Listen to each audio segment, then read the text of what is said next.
So I'd been fighting with real deal champions for a couple months, and they didn't have too many 135ers, but they had plenty. And so I was getting ready for my third fight, and then they hit me up like a week before, like, hey, we're gonna make this a title fight. I was like, oh snap. So that means like it's gonna be 5 rounds. You're gonna be closer to the main event, like up later in the night. And after 5 rounds, you will be titled a real deal champion from the 135 division. So meaning out of all the 135ers, I'm the one that's like, he knows what he's doing. This is the guy you want to try and Mhm. be up to and get that competition with and fight with. Mm. So that was back in September of 2023. So almost a year ago is whenever I got that belt and won the title. Okay. And when you knew that you had to defend your title this last time, what was figuring that out like? Or did it worry you at all once you knew that? Or It worried me. The thing is like I wasn't necessarily asked to fight. I wanted to do another fight. And so we hit up the organization like, hey, can we get another fight? What's y'all's lineup looking like? And the promoter, his name's Dewan, he was like, yeah, absolutely. We'll get you a fight. And so I'm just expecting kind of what I had always done, like going in, going 3 rounds, let's do this. When they found me an opponent and then they made the poster, they were like, title fight. I was like, oh, snap, it's legit. I'm having to defend my title, Mhm. which it wasn't a surprise. I kind of had that in the back of my mind, knowing that's what was going to happen. But the fact that it was like on paper, it was official, like this is going to be a title defense. So I Uh-huh. was asking to fight. I was pretty much asking to put my title on the line just so I could get some more experience fighting. Because it wasn't them calling me out, them asking, like, hey, we need you to defend this. This is, you got to prove it now. This was me wanting to do that. Hmm. And so it's interesting. I didn't want to not fight just so I can keep my precious belt. I wanted to fight to get better. I'm not just doing it because, like, I'm angry. I want to go beat somebody up. It's like, I need to know that I'm doing the right things. I'm getting better. I've learned something. I can put that into what I'm doing. Or we can point that back as well. We good there? Yeah. All right. As long as it's pointed at your mouth. Yeah. Okay. But okay, so you said it's not because you're angry. How'd the fight go? Did you get angry during it? I didn't get angry during it, but it's a focused Mhm. mindset. Like I'm aggressive, but not angry. There's a difference there. So when I'm angry, like I just want to throw something, right? But aggressive meaning I'm going to stand my ground. I'm going to make sure what I want to happen happens, and this guy's not going to stand in the way of my goal. So I'm aggressive. Mm. I'm getting what I want, but I'm not angry at him Yeah. or anything like that. Yeah. I remember talking to you a little bit about it before, and you said that you weren't necessarily friends, but by the end of it, you were kind of friends in a way. Yeah, and that was the cool thing about it is we go to weigh in the day before, and so we're gonna meet each other, we're gonna take a picture, and we're nice and respectful. So before we even weighed in, we like made eye contact across the room, went up to each other, shook hands, like, hey, it's gonna be a good fight, looking forward to it. But I'm not trying to be this guy's friend at the moment. I don't want to know what he does for a living. I don't want to know where he comes from. I don't want to know how the drive was. I'm not your friend. Right now, you are standing in the way. And so there's still that respect. Like the day of the fight, we shook hands, even gave each other a little hug, like, hey man, may the best guy win. I was like, may the best guy win. It's all respectful, but like in that whole night, it's like I have a plan to hurt this guy. It's not I'm not touching him. Mhm. It's a fight. I'm trying to hurt this guy. And so we do the fight and all that. But right after, I went up to him and I was like, hey dude, that was a great fight. I'm so glad you came out to do this. He was a dad. And I told him myself, I was like, dude, I have a lot of respect for you that you're a father and you're still out here chasing your goals and doing what makes you happy while providing for your kids. So it was nice and respectful. And then we even caught up later in the parking lot and we're just like catching up with each other. I met his wife, he met my girlfriend, and we were just talking and having a good time. And so I wouldn't say we're like the best of friends, Mhm. hanging out and gonna meet up next week. But I mean, we're friends on Facebook. We keep up with each other. And that's how it's been with all of the guys I fought. We keep up with each other, but we're not like the Yeah. best of friends, Yeah. Yeah. You all have your own crews and people that you train with. Man, so this is kickboxing, just for everyone listening, what we're talking about. You mentioned hurting your opponent, which just like caught my ear because, I'm doing jujitsu with you as well. And Been doing it for 6 months. But hurting my opponent isn't something that you ever really want to do in jiu-jitsu, right? Well, no, not with me Even and in a you. competition. Or are you trying? So like, I haven't done a jiu-jitsu competition, but what is your? Have you? Have you like done any of those comps that they do? I haven't competed in jujitsu. Okay. No, I've just only competed in boxing and kickboxing, so only striking. Yeah. So So I guess we're really talking about the difference between striking and grappling. Someone who's done both, someone hasn't done both. What's the big mindset differences you bring in? So the number one difference for me is when I'm grappling, I think grappling is great, or jujitsu. I think it's great for self defense. Like, how can I stand my ground? How can I be the guy that doesn't throw the punch and make sure that I'm going to stay safe? And what's interesting about jujitsu is that you can kind of, while you're defending yourself or practicing, you can monitor how hard you need to go. If like let's say we're doing jujitsu and I'm in a position where I'm holding you down, Hmm. I can kind of monitor. Do I just need to let you calm down for a little bit? Like, hey, dude, let's talk this out, calm down, catch a breath. Or maybe it's going a little further than it needs to go. And maybe I got to put you to sleep for a minute, Not trying to get too dark. But, like if you're trying to harm me, you know, if we can get real for a second, like let's say you're at a bar and maybe you had too much to drink and like, hey, you're starting to hurt some people. Do I need to hold you down, let you calm down, maybe just wait for the police to show up? Or Yeah. is it how much are you going to try and hurt me? And do I need to like make sure that the threat isn't a thing anymore? So with jujitsu, I feel like you can monitor how far you need to go.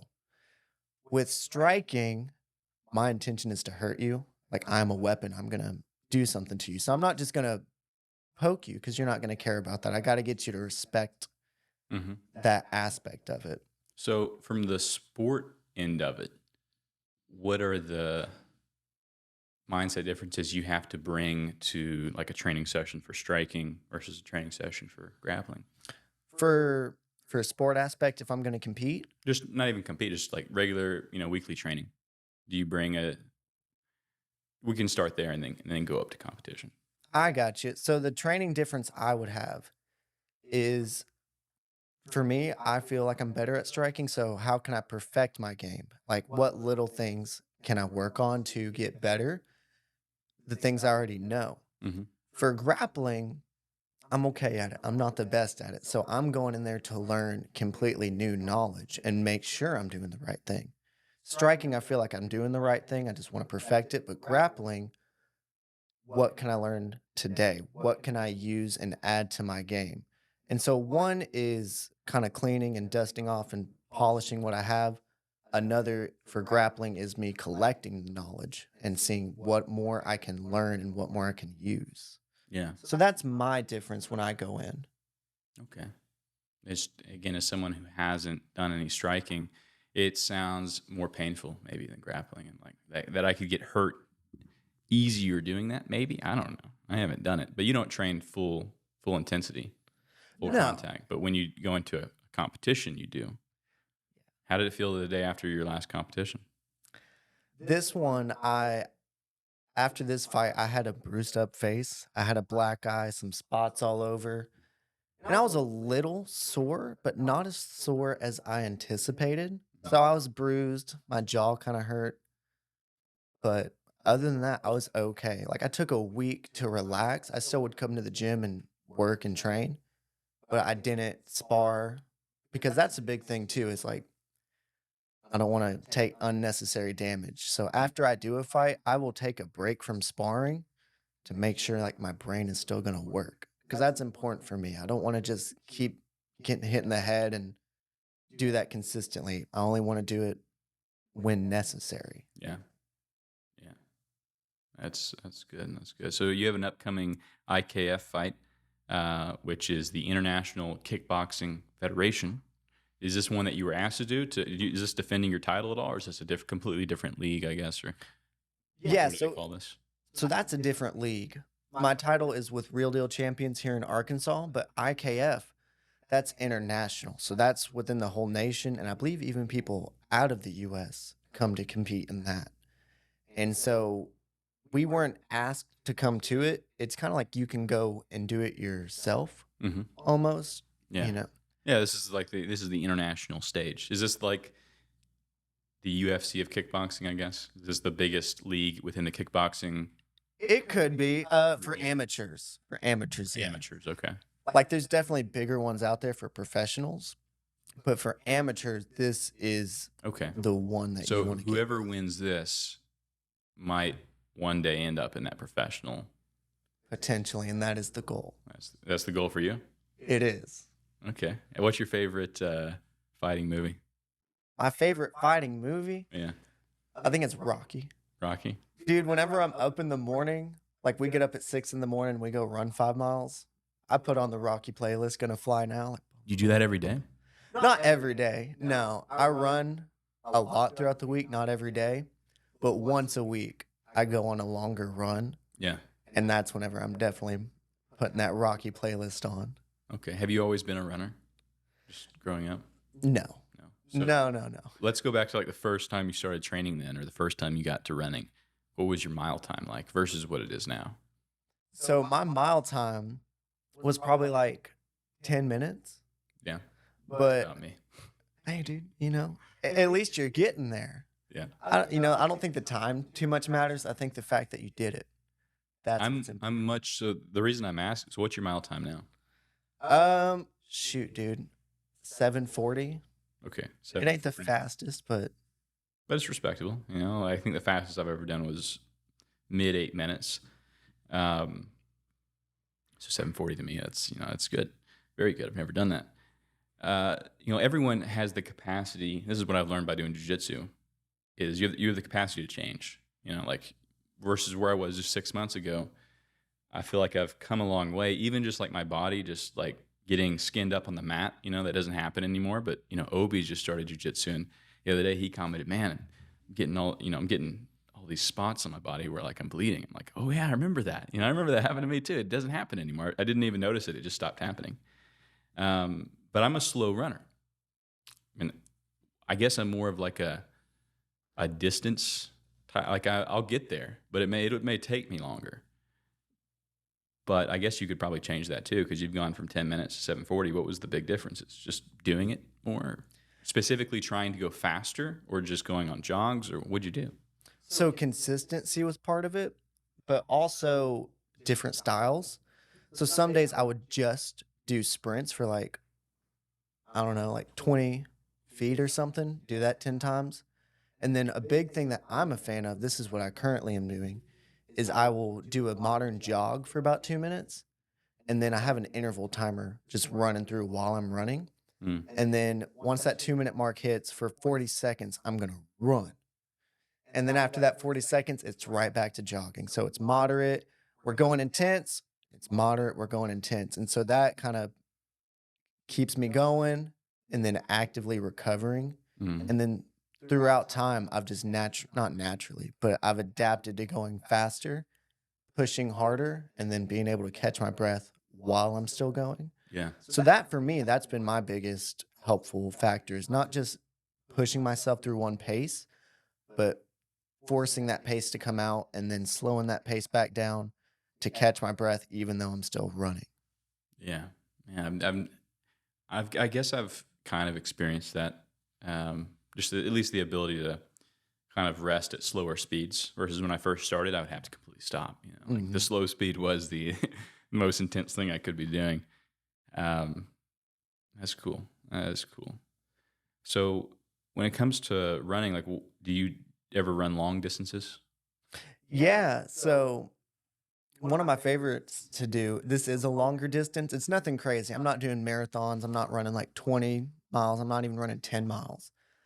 But one of my favorite long distance runs to do is Mount Nebo. And so, Like the road? yeah, the Going whole up. mountain. Yeah. And so, the Dollar General, right before you get onto that, what's the highway? 124, I think. We just called it Nebo Road growing up. But when you start at the You bottom, get in Dardanelle, you go right, and there's a Dollar General over there. there's a Dollar General and it's Okay. before the vet shop. Oh yeah, yeah. Yeah. And so I'll park at the Dollar General, or my girlfriend really, she'll drop me off at the Dollar General. And you'll run from there. From there, and then we get to the base of the mountain, Yeah. and then she's waiting for me because there's like a little parking area. Mhm. And so she'll wait for me to make sure I'm still okay. I'll catch my breath, get a quick drink, and then I run up the mountain. And that's pretty hard. Like there's moments I can't actually run because it's so steep. I Yeah. have to like take jumping steps with it. But that's my favorite long distance run to do is from Dollar General to the top of Mount Nebo to the where the pool area is, Yeah. and then look up. Do you ever see other people doing it with you? Just passing other runners? No. They're walking down and they look at me like I'm crazy. They're like, "What's he doing?" But that's my favorite to do. It's fun because people will pass me in like their trucks going up. And then when I finally get to the top and they see me, they're like, "Whoa, dude, that was crazy. What are you doing?" And it's a lot of fun to just kind of get that reaction. Yeah. Do a lot of people think you're crazy for doing what you do? Yeah. My neighbors think I'm crazy too because I shadow box in my parking lot in my apartment complex. Oh, yeah. And so when I'm out there fighting an imaginary ghost, they're like, "Okay, dude, you just keep doing your thing." But some people think I'm crazy because I'm either running up Nebo or shadow boxing in the middle of a parking lot at like 2 p.m. or sometimes in Yeah. the morning. But But that's what you got to do if you want to, you said your goal is to go professional, right? exactly. Go to the very top. What is so like the end goal for you? What is the very top? I mean, is that like if there was no limit to what you could accomplish, and there may not be, there may be no limit, but if let's just say no limitations on even your own mindset, where would you want to go? Like UFC or Probably not UFC because I'm not a big MMA guy. I watch MMA, I like MMA. But if we're talking about my ultimate goal as a fighter, what organization I want to do with, I'd probably want to go with One Championship. You ever heard of them? I feel like I have. Yeah, so again, I'm pretty new to this whole world, 6 months in, but yeah, I feel like I've come across that one online. So what they do is they get champions that are already champions in other organizations and put them together. They're not just going to have a rookie who's Mhm. making their like second pro fight. These are people that have been fighting In kickboxing or boxing or what? kickboxing, Muay Thai, MMA, sometimes just grappling. And so they do different sports. That's what's really interesting. Rather than it just being MMA, Mhm. they will have some sanctioned fights that are kickboxing, Muay Thai, MMA. And then sometimes they will get fighters that are primarily an MMA fighter, primarily a Muay Thai fighter. And they do unique fights like round one, we're going to do Muay Thai. Round two, we're going to do MMA. So it's really just the rule set, right? Like, hey, here's what you can do in the fight, and here's what's banned, essentially. Throughout the rounds, yeah, they'll change it throughout the rounds. Yeah. That they don't do that for every fight, It's pretty cool. but they do that with certain fighters. What if is it based on what the fighters know? Like, what if one fighter has no experience with Muay Thai, or at that level, is it pretty common that they have? To get to that level, maybe you have to just have experience across the board with different arts. At that level, I feel like they got some experience with all of it, but Yeah. they have a profession in one or the other. Yeah. Okay. What's Muay Thai like versus kickboxing? So I like to say this. Muay Thai is kickboxing, but kickboxing is not Muay Thai. So kickboxing is kind of the parent, I guess, and Muay Thai came out of that. Is that Yeah. right? So kickboxing, that kind of came from karate and taekwondo, and they put it to a actual combative level, which it's always been, but they put it to a combative sport level. And so when it first started, it was just waist up. You can only kick and punch from the waist up. And then Muay Thai came along from Thailand, and then they introduced leg kicks. I don't know if you've been kicked in the leg, it hurts. It's probably worse than getting punched, I will say. But they introduced leg kicks, a clinch, which is when you can, it's like standing grappling, knees and elbows. And so there's a lot more to it, but the same principles apply. I can't elbow you, I can't clinch you in kickboxing, but I can kick you in the leg like in Muay Thai. But in Muay Thai, all the things I could do in kickboxing, I could do in Muay Thai. Yeah. Yeah, I see what you mean. So I don't want to say one's limited. It kind of opens the door to more risky moves Yeah. that I could get away with. Yeah, yeah, yeah. Man, it really it's really striking to me because just listening to you talk about like martial arts and how you're approaching, the different disciplines, completely different than me. And I'm sure it's completely different than everyone else. Like we all have our own unique way of, I don't know, I just do it because it's letting me stay in shape and like I feel like way more in tune with my body, being able to especially balance, which is cool. But you're out here with the mindset of a competitor, so it's cool to see the difference. Is what I'm trying to say. Um, and for anyone listening, like you can approach martial arts without the mindset of Howie, or without my mindset. So you can have your own, of why you do it, I guess. Do you feel more confident just in your day-to-day life now that you've done jujitsu for a while? More confident in the day, like in what way? Like that, do you carry like a different attitude when you kind of wake up? Like you don't have to, do you feel different like mentally anyway? Like you feel more positive? So before I got to jujitsu, I had been going to the gym 3 to 5 times a week for about a year. So I'd say that got me into the physical fitness side of things, and I definitely since then have woken up feeling different, more positive, feel different, just more confident, 100%. Honestly, jujitsu, I've stopped going to the gym now in the past like 5 months and just purely doing jujitsu and like just getting outside, hiking and running, that kind of thing. Um, I'd say that my body's more beat up. Oh yeah, I feel like it's getting better, but I injured my back, I remember that. Yeah. which lasted way longer than I thought it would, like 6 weeks before it was fully recovered, maybe 8 weeks. Yeah, but in a good way. I mean, it's not like, oh man, I just hate waking up, but my body, I still feel the same level of confidence that I had before, but just a little bit more sore. I got you, dude. One thing about you is you've improved a lot. Like you say, like I've only been doing it 6 months. Like I'm all good. I'm cool like that. But dude, I don't know if you realize this, but you give me a challenge.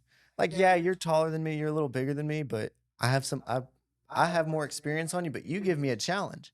And that's what's impressive is that you've spent 6 months of your life doing this, just whether it be for a hobby or healthy. And now that you have some ability to Yeah. stand up against someone like me. And that is what's really cool because, you know, When we're talking about within the rule sets of not striking, yeah, I guess so. We go out on the streets, I'm sure it's going to be a different story. um, I wanna brag on you for a minute, but this guy's choked me out before. He's got me in a rear naked choke, and I was like, I'm gonna go to sleep unless I tap. So this guy knows what he's doing. You've improved a lot, and so I hope you're at least having fun with it. It's a lot of fun. A lot of fun. Yeah, I mean, I've definitely felt a lot of improvement, and you go up against anyone that's more experienced than me. I know there's a lot of cases where people are letting me work, right? They're just, that's part of it, and so that's cool. It's cool to work with people. For the first time, there's a new guy. I won't say his name because he doesn't. I don't know if he wants to be mentioned, but he's cool. He's a new guy that's come to the gym, like in the past few weeks, and I'm just being able to roll with him. I'm like, wow, this is what an untrained. This is where I was 6 months ago. Mhm. I have improved a lot because I was able to cook them. That was the first Yeah. time. That was the first time I was able to cook someone and not be cooked. It's like, oh, this is kind of fun. And the intensity at which a new person goes, and I'm sure I'm still, got to learn to relax more. But I really was like, for the first couple of months, I felt like at least just like going too hard because I don't know. It's just you're come off the street and now you're doing martial arts, rolling with other guys. You feel like you have to win every roll when that's really after I injured my back, I sort of realized injuring my back is one of the best things that could have happened to me, I think, because it made me slow down and realize like, hey, my body can get hurt. I've never been injured before in my adult life. It can get hurt. And why am I going this hard to begin with? Like I'm just rolling with like, you or Steve or whoever is like, it's a Monday, it's a Monday at noon. Why are we going this hard? Slow down a little bit and learn more. And I feel like I was able to learn a lot more while being injured because I either wasn't rolling at all or just going very lightly. Now that I'm better in the back sense, I think I'm rolling. I don't know. I think I've actually gotten stronger somehow after Hmm. having to rest for a while. So I'm having to like catch myself and be like, hey, slow down. Sometimes in the middle of the roll, especially when someone's given you some resistance, with lighter opponents, I really don't want to like just lay on them or like try to outstrength because it's not going to help me, not going to help them. But sometimes the ego gets into it because they'll be like going really hard. It's like, okay, all right, I guess I don't know. It's jujitsu is a fun game, It's fun. I'll and be you got honest. to control your ego throughout the entire process, or else you're not going to get anywhere. Oh yeah, yeah. And I don't mean that in a bad way, like man, but like the ego, just how hard are you going this roll? That's your ego. Like, do I need to take a step back? I don't need to beat this guy right now. Like, once that bell goes off, we're gonna shake hands and be buddies and probably have a laugh after class. I don't need to be trying to hurt you, Yeah, but I still got to work my own stuff. yeah, And so it's good that you're finding that balance, and it's impressive. But isn't it fun whenever someone new comes in? You're like, oh, I get a chance to test myself. yeah, yeah. And then if he keeps coming within like a month, he's gonna be way better. It's crazy. If I mean I don't know anyone personally that comes to the noon group that is this way, but I guess you could come to jiu-jitsu and just come to class and then go home and not think about it again until you come back, and then you're going to progress really slowly because you're Hmm. not devoting any mental energy to thinking about it. Because I actually did jiu-jitsu a few years ago at the other gym in town, the one that shall not be named, and yeah, that's kind of how I approached it, I think, because I was so out of shape at the time. So like for me, it wasn't just okay, let's learn how to do jiu-jitsu. It's let's learn how to get in shape, and that was just really painful cardio. You know how it Hmm. is. Um, so I didn't think I progressed very slowly and ended up dropping out for a lot of reasons. But now the difference this time around has been like when I'm not, especially the first few months when I wasn't in class. I still watch videos all the time, but there for like a few months, I was just like that was all I was watching. Just videos. Like I was just obsessed about it. I still really like it, but I got a lot of things going on, and it's weird. You got to find that balance of what you devote your energy to. Like here you are as a competitor, just a couple of years younger than me, and then like I guess my main focus in life right now is trying to build a home. We're getting some land for my family, and we're going to be building a home and like a future there. So in Yell County, by the way, you live in Yell County, right? Well, I live in Pope County now, but I grew up Grew up in in Yell Yale County. County. Yeah, so I'll be crossing the river, going down there. I'm excited. Yell County. I like both counties. I don't have beef against either one. I Yell kind County's of, pretty cool. as I've grown up, they're both separate, but I do feel like they're united, like they're kind of the same. Like the only thing is the difference is that bridge getting from Yeah, Dardanelle to Russellville. But as I've grown up, when I first moved to Russellville, I was like, all right, I'm only here, no more. But then I'm like, as I've like, I have family in Dardanelle, so I love going to Dardanelle yeah, and like being put back in that atmosphere. And so it used to be there's Dardanelle, there's Russellville, and of course there's more in Pope and Yale County. But for me, it's just like Dardanelle, Russellville. But now I kind of view them as one thing. yeah, So yeah. I mean, for me, I've grown up here in Russellville, and I've always kind of viewed the surrounding area as just like, oh yeah, this is. It's not Russellville, but it's where I live at. It's just my community. yeah, Going to Dardanelle and go to Dardanelle Rock. I'm same sure you've been there. community. Yeah, that's the right word. Not the same thing, but same community. Absolutely. The only differences are the ones that we try to convince ourselves of, I guess. You know, and then kind of backtracking here a little bit, but I remember one thing you asked me, like, what's the ultimate goal? Yeah. And, we were talking about one and like what organization I'd like to fight with. But honestly, for me, the ultimate goal when doing martial arts is to be able to make and provide a life for it. And so one day I want to have a family, be married, have kids and a house and that whole thing. For me, the ultimate goal would be if I can provide for my family while doing this, like making money somehow, whether that be professional fighting or being a trainer or just in the industry, that's my ultimate goal because I love it. I love martial arts. I love kickboxing. So if I can form a life around that and find success with it, however you define success, that is my ultimate goal. So maybe I can Yep. just be a provider while doing what I love. That is my goal Yeah, that's a with good it. one. A lot of ways you could do that. Like you said, from training to honestly, I would guess, and I don't know this for sure, but I'd say there's a good chance that the people that make the most amount of money within the world of martial arts are not the ones competing. They're the ones teaching. For sure. If that's your goal, is that's not necessarily a good goal, the most amount of money, but just an observation. Like I think there's more opportunity to make money there, selling your knowledge and experience hmm and sharing You, that with other people. that's honestly one of the reasons I do fight is one, I like to do it. Like, I like to fight. I like to train. I like to wake up and push myself. I like to know that I'm waking up and training and putting something for a short term reason. Whenever you're going to step into a cage with a guy who's going to try and hurt you, that's a good motivator. I'm not going to lie. Like, I could, like, oh, I'll skip the gym today, But yeah, but that guy's not. And yeah, I'm going to make sure I'm not. But the ultimate goal and the ultimate reason that I fight is to know that what I'm doing is real and accurate and that I can show people, especially the kids that I teach. That is something I just love to do is whenever we're teaching them something, sometimes it doesn't make sense to them. They're like, well, why are we learning this move? Couldn't I just do this? No, I want to do this. I don't, whatever their reason may be. My ultimate goal is to show that what I'm teaching these kids and adults as well, that what I'm doing is legit and it's real. I'm not just selling you something that I saw on YouTube. This is a trained, it's been tested in the deep water. This stuff is going to work. I want you guys to know that. it's not bullshito. Right? Exactly. It's not. It's not a McDojo in here. I'm teaching you guys legit things. And that's what I love, why I love to fight. My style is a little more unique.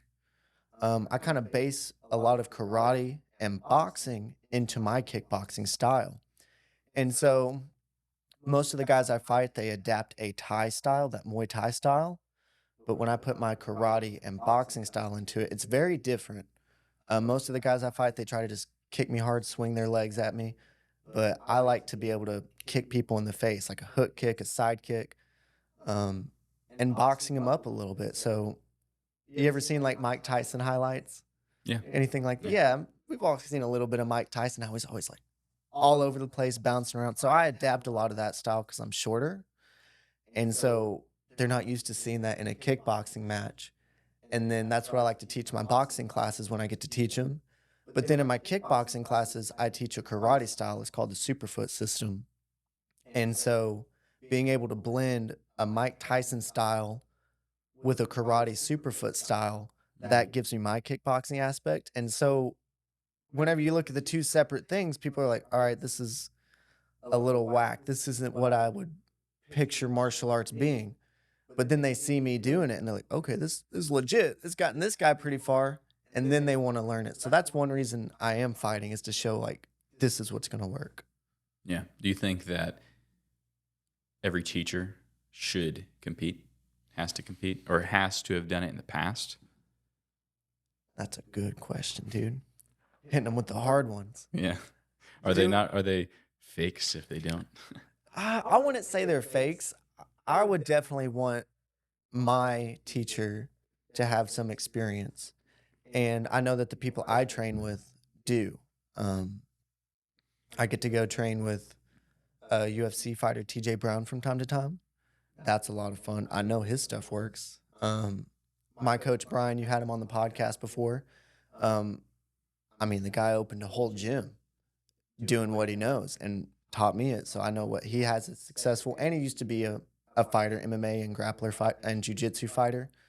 So he's shown me stuff. I know he's had success with it. And then another one of my coaches, Danny Dring, who he has taken people overseas to compete. I think he used to be like on a whole USA team. I don't want to say because I'm not exactly sure, but he used to be a coach for international competition. And so for me, I like to know that what I'm learning works in a fight and has been tested. Is it necessary for them to fight? Maybe not, but it's necessary for it to be challenged. Hmm. So maybe that just be sparring or even self defense kind of stuff. Yeah. I want to know it's worked before. I don't want to just have a theory from a YouTube video, and that's what I dedicate my style to. Yeah. All right. So you mentioned self defense. Say you're out on the street and like all of a sudden you just get jumped by one person. What do you? What's the move? You know, because I've been trying to think about this. Well, you wouldn't want to pull guard, and get on your back, right? In the sport of jiu-jitsu, that's kind of a valid move because they're not gonna hopefully not start punching you. But like in a real situation, what are you gonna default to first? I'm gonna run. Can't run. But Can't. You're exactly. back. You're in the alley. You're in the alley. It's a dead end. So But yeah, run. Absolutely. De-escalate. de-escalate, run. But exactly, there's gonna be we train for the day we hope never happens, and then it's good to have thought about this before instead of experience it and then think about it after. For me, if I'm in a self-defense situation, I'm gonna resort to the techniques I know, but it's gonna be modified for a life or death situation. So I don't want to get like too gruesome here. I won't, but for example, like I have a jab and a cross, the old 1-2. I might change that to a eye gouge and a throat punch. I'm not going to do that in a ring fight, Mhm. but I might eye gouge him, go for the throat, and of course, I'm going for the low blow. If I'm in a self-defense situation, I'll admit it. I'm going for a low So you're going for striking. I'm going to go for striking You- at first. Okay. Yeah. Knees, elbows. Let's say I'm you going for have the no weak striking experience Okay. and you've just done jujitsu for 6 months. you know what? I don't know what. I mean, I guess a takedown, right? You'd want to take them down hard if you can't run. I'm not going to shoot a double leg in the street. I'm not Yeah. going to drop down to my knee. Honestly, what I think would be smart, I've never been in this. Okay. I've been in one self defense situation. Actually, I've been in a few, but like the one that I ultimately remember, I don't have to get too much into it, but the one time I had to do actual self defense out in public, what worked for me was getting a tie clinch on the guy. And so that kind of is like grappling, and I can lead to takedowns. What that is I'm grabbing the back of their head, forearms on the neck, and I'm tucking them in here, and I'm controlling them. So But then their hands are free. their hands are free, but I have all the control of their head. So I can swing them, I can take them down, I can pull them into my knees. Mm. If they want to throw a punch and I just start moving their head, that punch kind of loses its momentum. And so that's the ultimate idea with the clinch. But I think resulting to grappling would be good. Getting a takedown. I wouldn't shoot for wrestling, but if I can take them down and get some distance, I'm not a professional, so Take them down and then run. take them down and run. There's a million different situations, and each one's going to be a little differently. But I would start with doing what I can to get control. So maybe it's controlling their hands, controlling their head, going for the weak spots. Yeah. Yeah. Yeah. Luckily, that's a pretty low risk around here. That's part of. But I guess when you go to where's IKF at? Is that in Vegas? I'm going to be going to Las Vegas for So that that's one. maybe a bit depending on where you're at in Las Vegas. Start walking around some of the neighborhoods. Or, I don't know. Have you seen the documentary about the tunnel people? I've seen it online before, but there's a whole documentary. There's several actually. Yeah, there's a whole civilization in the tunnels. I'm not saying those people would be the people to hurt you, but maybe I have no idea.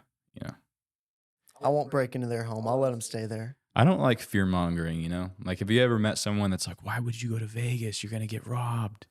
Do you have anyone telling you that? Don't go to Vegas. I haven't had it with Vegas, but I went to Mexico. Oh yeah.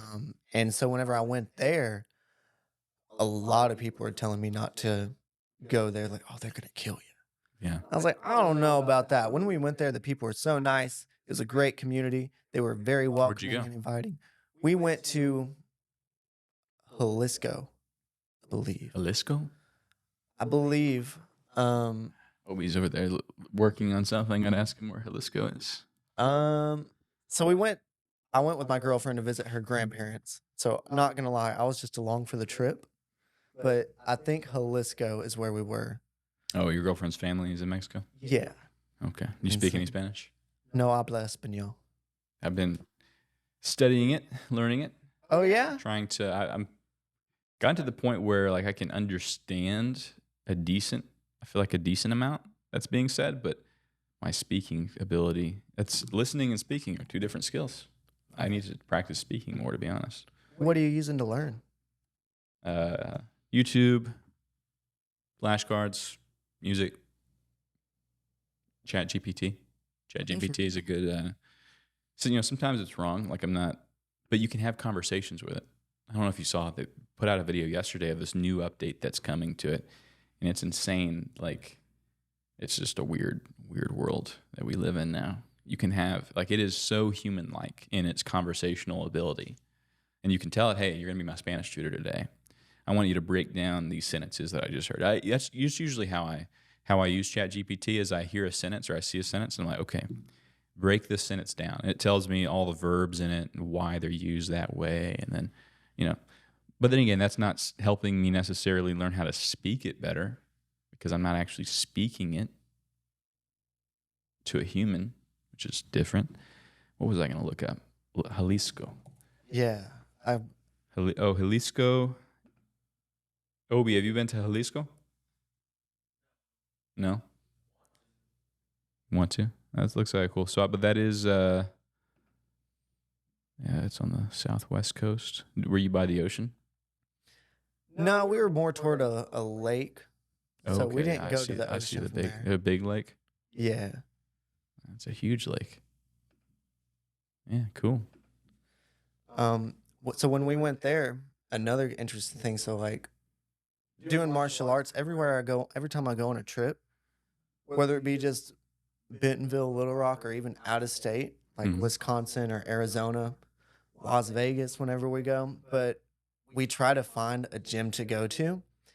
And boxing is its own art, and there's different styles in that art. And one style that I love is that Mexican style. And so they are heavy hitters. They are pushing forward, and they're gonna take a blow to deliver like five. It's incredible. Like Canelo Alvarez, that kind of style. He's gonna stand in front of you, move his head, and then it's right there. And so we wanted to learn a little bit of that Mexican style. And so whenever we went over there, it was incredible because we found a coach. The coach was actually Canadian, but he had lived in Mexico for 10 years, so he learned from it. And he had been boxing most of his life, and he was a fighter as well. But I did a private lesson with him, and he realized, like, oh, this guy already is a fighter. He's a boxer. He knows what he's doing. So he invited me to go train with some of his other fighters at a different gym the next day. I was like, okay, let's go do that. And keep in mind, everyone's already telling me before I went on this trip, like, oh, they're gonna try and hurt you. It's a dangerous place. Make sure you keep your fanny pack on and so you can see it. They're telling me all these things, like putting fear into my mind. But we put that fear aside and we went. And I don't speak any Spanish. And when we went there, this was not a gym, it was a park. And it just had a pavilion, an open concrete area, and a roof. And they had hung up tires, old heavy bags that were duct taped. The kids sometimes had old they were teaching a kids class at the moment. They had like old MMA gloves, ripped boxing gloves, just whatever they could find. And one of his fighters was teaching them how to box. And these kids did not have much to work with. But let me tell you, those were the most disciplined and focused and technical kids I'd ever seen. I watched them for like 10 minutes, and I knew that what they were learning, they were applying it. They weren't just coming here having fun, hitting the bag. They were learning. And it impressed me how dedicated these kids were. But they didn't have anything to train with. They just had tires and each other. But anyway, after they got done, we're in Mexico. I'm not there to learn with them. Turns out it's just a sparring day. And so I'm going to have to spar with five different guys. And I'm terrified because usually we're on a ring with like mats and protection. If I fall, Yeah. I'm Did you good. have your headgear or anything like that? I did wear headgear, but we're on concrete. Mhm. And I've never boxed on concrete. I'm like, oh, snap. Um, long story short, I got to do some very intense sparring with these guys, and we don't speak the same language. So, I'm like getting told, move my head. They're getting told something else in a language I can't understand. And that was a very cool dynamic. But I don't speak any of the language. They can't communicate with me. But afterwards, the fact that we all gave each other a hug and like just got to bond over this boxing. Mm-hmm. We all took a picture together. We were hanging out. I follow some of them on Instagram now. They follow me. I don't know their names, can't communicate with them, but it was cool that I got to go to a different country and build that bond and relationship just with boxing. Yeah. How long were you there? I was there for like 6 days, and 2 of those days were dedicated to getting to go box. That's cool. That's cool. I'd really like to go to Mexico sometime. I've been to Bolivia a couple of times, young, on a missions trip, and that I was like 12 and 13, the 2 times I went. It was cool. I'm glad you got to experience that. It's my You wanna first go back? time. Yeah, dude. Obi and I are planning a Mexico trip at the end of the year. Oh, snap. Going to southern Mexico. Where was it? Oaxaca? Okay. We'll leave. Just in case anyone's listening that would hunt us down, stream snipe us. We'll censor those details. Is this a boys' trip or a family trip? Oh, there we go. Yeah, we'll see. We'll see. So my wife is we're having a kid in the next month to 6 weeks. Congratulations, man. So if everything's good at the end of the year and kids all good, everything's good, yeah, we're gonna go. He's got friends there, so it'll be cost effective. Is that why you're trying to learn some Spanish? No. So the reason that I'm learning Spanish is because I don't know the exact demographic breakdown, but I'd say let's just say half of the population around here, or 30%, are Hispanic, Yeah. or Latinos, and I'd say about half of them don't even speak English. So that's like a big chunk of people that I can't communicate with, and it's really cool to just try to learn Spanish. I mean, it's interesting, man. It's just it's fun. Obi is doing this is the Level Up podcast.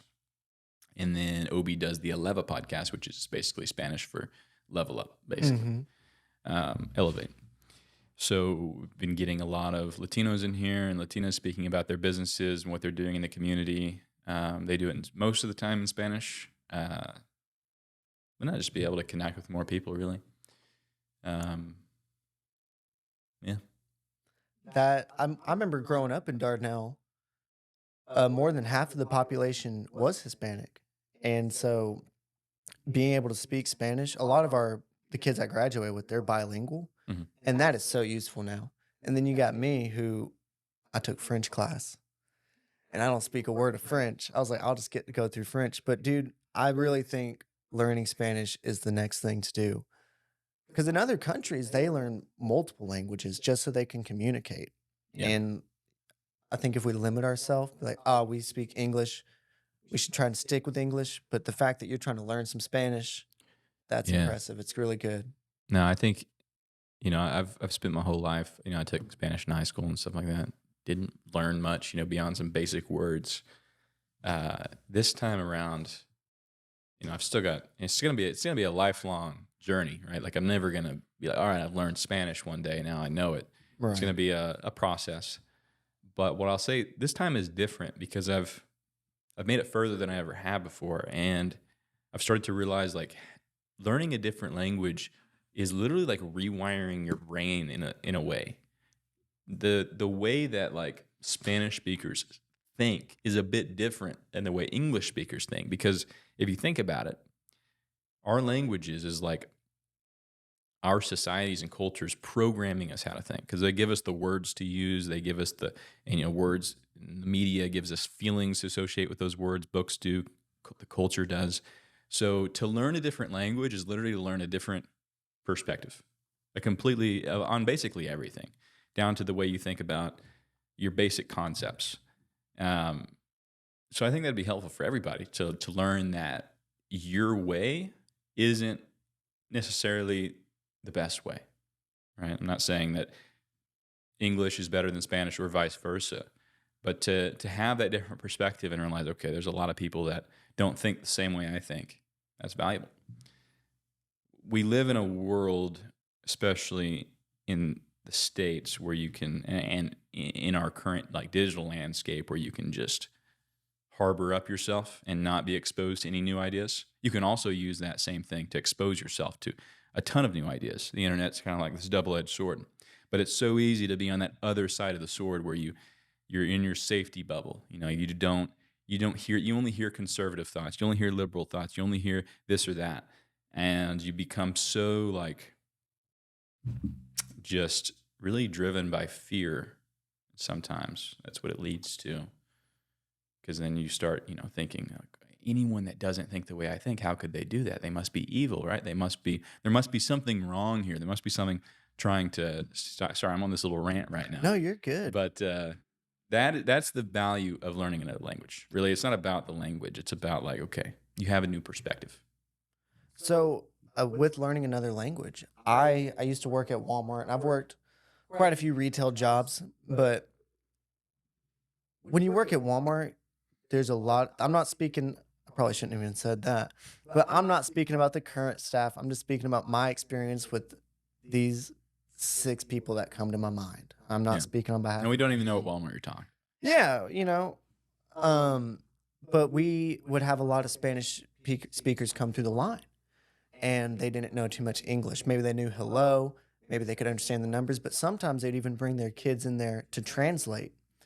But the biggest thing I remember about the language barrier being is whenever we as the workers could not communicate with them, almost instantly a big thing that would happen is that we would start treating them as if they just can't comprehend anything. And I say we as in like a lot of these people that I worked with. And they would start being rude to them and almost talking down to them. And exactly like you're saying right now, it's just how our brain has been programmed rather than how their brain has been programmed. Just because we don't speak the same language and might understand things differently, that doesn't mean I should talk down to you at all. That doesn't mean you can't comprehend what's going on. And that's a big issue that I have seen happen a lot because we have this language barrier where I only speak English and you only speak Spanish.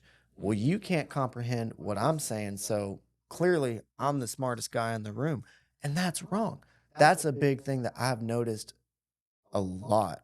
Yeah. It's slowly kind of fading away now, but when I was growing up, that was very common to talk down to people that couldn't speak English just because we're in America and they need to speak English.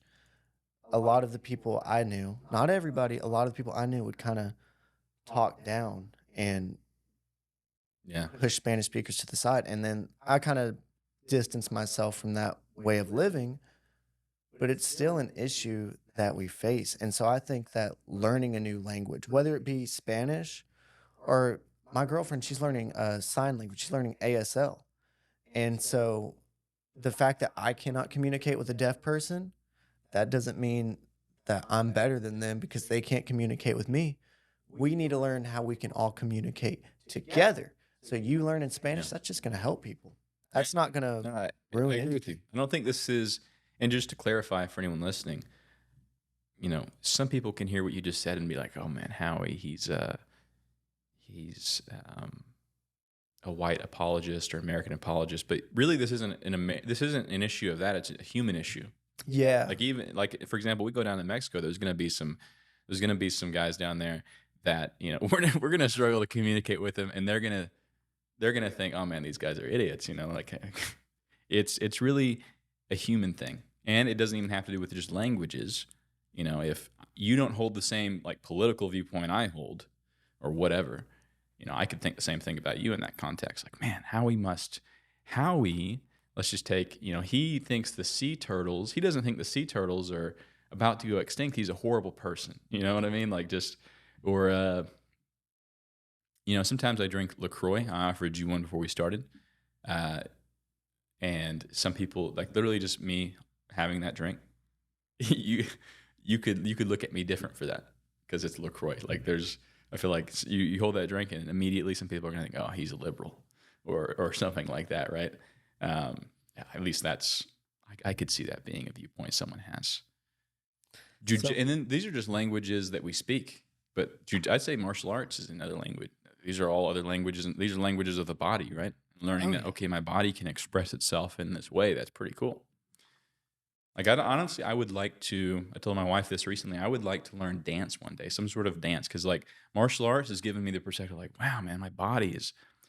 I'm learning different ways to use it, and it's really cool. Like the other day, I did a pistol squat on one leg for the first time. I was like, man, I can do that now. Like, I was never been able to do that. My body was unable to before, but now I can.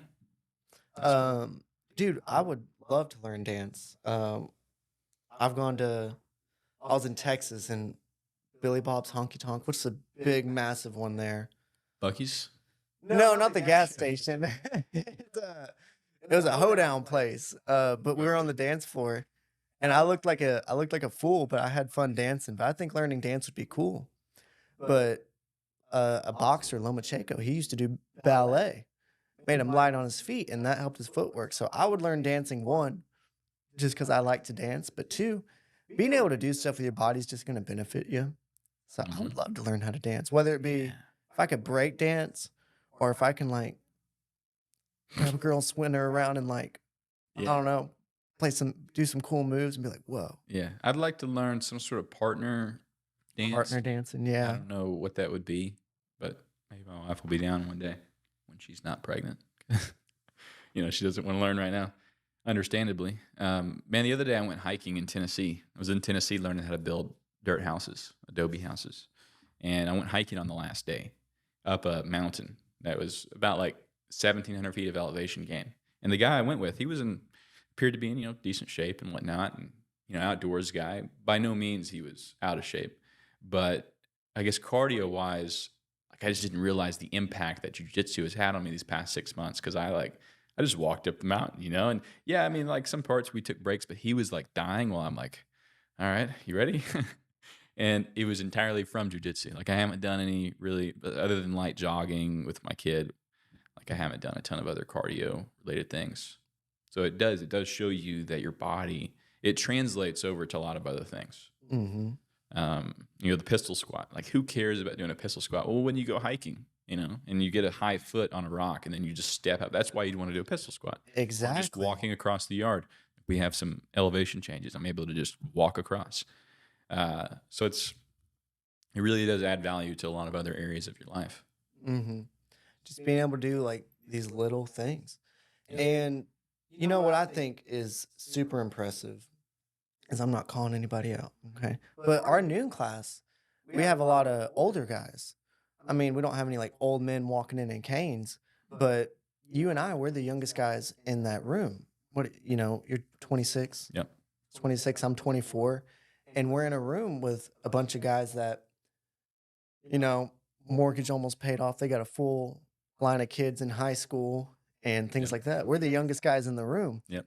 And that the fact that they're not old, but that they are still going. They never reach that mindset of like, oh, I'm getting too old for this. Oh, I'm giving out. Maybe I need to Yeah. take a break. I think it's cool that at no matter what age you are, there's a reason to not find or to give no excuse. There's a Yeah. reason to keep going at whatever age. Our buddy Justin, you hear him say this all the time, but people come up to him and be like, man, wait till that age catch up with you. And he's like, it ain't going to catch up with me. I don't know what you guys are talking about. Not me. I'm still waiting for age to catch up with me. Yeah. And so the fact that we have people that it's not just a bunch of young guys in there beating each other up. It's people of all ages. We have kids, we have adults, sometimes we have grandparents in there as well. And Yeah. they're all in there training. And it just promotes a healthy lifestyle. We're not training for that summer bod. We're training to be able to perform when we get older too. Because fact is, our body is going to deteriorate. We're going to get weaker over time. But how weak are we going to get? Are we going to get so weak that we can't stand up anymore and we can't pick up our kids? Or are we just going to get to a point where I might need a little bit of an extra rest instead of not doing the thing at all? Yeah. 100%.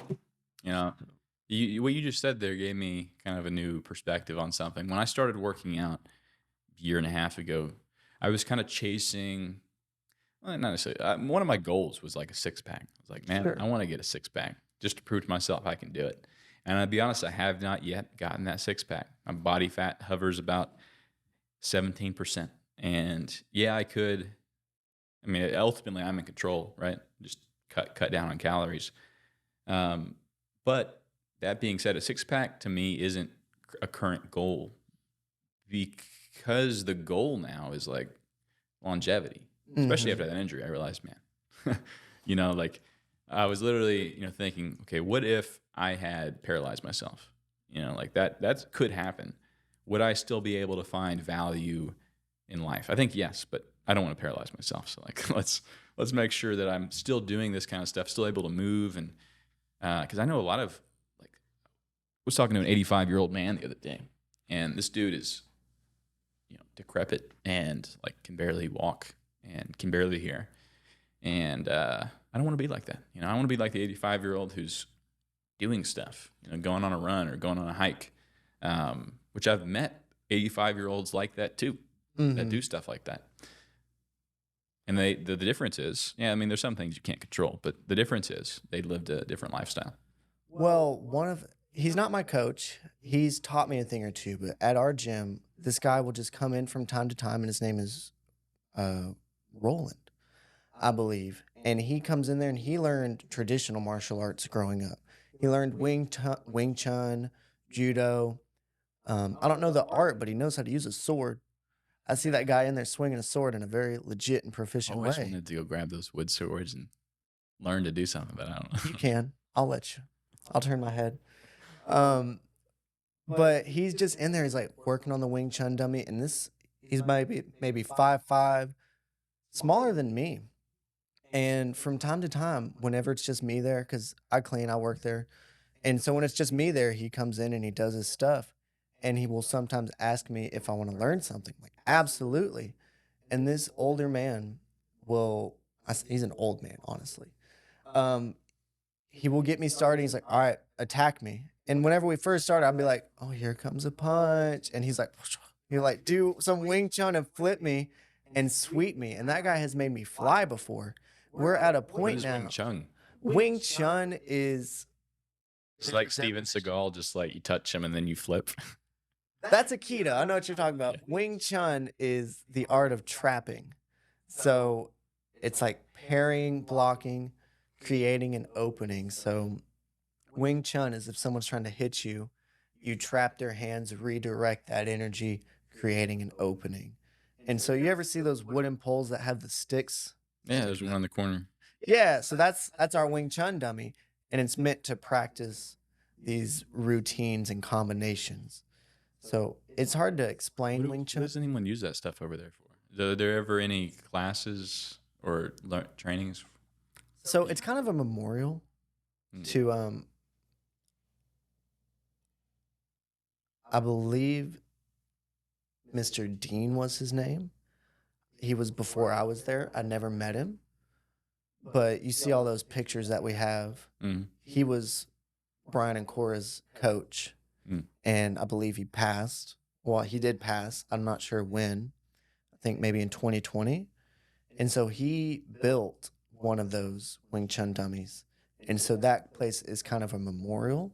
It's a Mhm. silent memorial. Like you won't like you didn't know, and now I told you. So now you got a little different appreciation for that corner of the room, right? But that is where that comes from. It's almost a memorial. And then Roland, one of our guys, he's not a member or anything, but he comes in. He's got good relation with us. He uses that Wing Chun dummy. So we don't use it for any of our classes that we do there, but it's just meant to kind of represent where we've came from and Yeah. to Hmm. promote and help other guys out. Like So he was flipping you with Wing Chun. this guy was flipping me. He was 5'5", smaller than me. But yeah, we got to a point where I could actually throw a punch at this man's face. He would redirect it and throw me. And I would even try to kick him. And as I would go to kick him, he would knock me over and flip me. And while he's like still controlling my hand and I'm on the ground, he would like replicate a punch.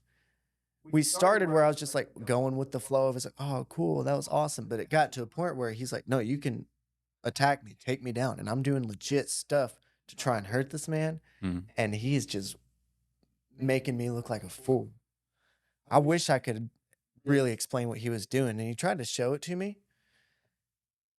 And he gave me a little bit of an idea of it. But one thing that's really cool about him is like, yeah, he teaches me these moves, but he also teaches me about meditation and how to pray and how to use my body to find peace, not just to be a weapon. You know, I've only worked with this guy like 4 times, but he's just full of physical, mental, and spiritual knowledge. And he's just spitting it out to me. And so one thing he tells me, I can know this stuff all day. And I'm paraphrasing, like, I can know this stuff all day and be proficient at it, but it's all useless unless I pass it down and teach it. And so that's why he likes to share this information with me and just tell me random things, teach me little things, because I kind of view the same thing. It's like I have all this knowledge and skill, but what good is it if I can't share it and help benefit other people? Yeah. I like that, man. I like that. And it's important to be a lifelong student and also a lifelong teacher. You know, like you're never too young to teach, which clearly you know that because you're doing it already. But there's a lot of people that have a limiting belief that, oh, I can't necessarily teach anything because I'm a white belt, which I'm not saying a white belt should teach anything, but you could, just be like, hey, share, just me talking about this on a podcast in a way is sharing my experience, which really is all teaching is. It's like, hey, I've experienced benefits from it, that may encourage someone else to get involved. You know what I mean? Anyways, with that being said, we are running out of time on some of our devices. So I want to talk about, your upcoming, we talked about your upcoming fight, but also the opportunity for businesses or groups, organizations to sponsor you because you need that. Yeah. And so we're going to Las Vegas, and this is a huge deal for me because I've been fighting for a while, and this is an opportunity. This isn't just a IKF fight. This is the World International IKF tournament. So I will be competing for an amateur world title in my division. And so that's a huge accomplishment for me. It could lead to so much more. But we are going to Vegas. And so I ain't got Vegas money. So what we're doing is we're looking for help. And so we're asking sponsors to help me out. And one thing that we're doing is we have a t-shirt, and we're selling spots on that t-shirt to put their brand and their logo on there. And I'm gonna wear this shirt all the time. It's gonna have my name on it too. It's gonna say Howie baby You on need to it. get some nice pictures made. Like there's going to be a media photo op out there in Vegas. You'll wear the shirt during that. So any businesses that are on that, you're going to get some They'll get some good recognition. recognition, some good PR. That then you're going to come home, right? You're going to wear the shirt around Oh town. yeah. Well, and we're selling this shirt too. Oh yeah, And so I'll put you on the list for one. You can wear it sounds on the good. podcast. Sounds good. Sounds good. But we'll sell this to the community as well as people in our gym, and that's just gonna help get their names out there. It's gonna help me uh, live out one of my dreams, and so it's a mutual thing. And Yeah. I'm looking forward to partnering up with some businesses. We're looking for local people Well, in Stacy, Russellville. Stacy. Yeah. I know you're listening to this, Stacy. Hook them up. Figure out what businesses out there through the chamber can get on that shirt. Yeah, I'd love to wear a shirt. How much are you selling them for? The shirt. I don't know the price of the shirt, but we're selling that spot on the shirt for 150. Okay. So, not too much. No, not at all. I mean, there's a lot of businesses, that will routinely sponsor. Honestly, what I would do is do this or not. I would go look at, go to a restaurant and they have those like football posters up with all the businesses that sponsor it. I guess it's probably not football season right now. School's pretty much over. But anyways, you can look at the baseball ones. Those are more recent. See what businesses have spots in those, and then just send them anonymously on Facebook later. Send them once this podcast goes out. Send it to me like, hey, you have a sponsorship opportunity, because a lot of them they have budgets set aside just for that. Mm-hmm. And they have to fill that budget up to sponsoring something in their community. So awesome. Is there anything else you want to say about the sponsorships? Anything else you need people to know about? I'll just kind of say what it's going to help. So we're going to Vegas. I just want when we go to Vegas, that's going to help pay for room, registration, food, transportation. And let me tell you, man, I've already talked with my coach. This is a strict business Yeah, travel. you're not going out to the casinos and Yeah, we're there. taking that money to the blackjack table. No, that is not what we're doing. We're getting there. We're weighing in. We're in the hotel room. We're training. We're recovering. We're fighting. We're coming home.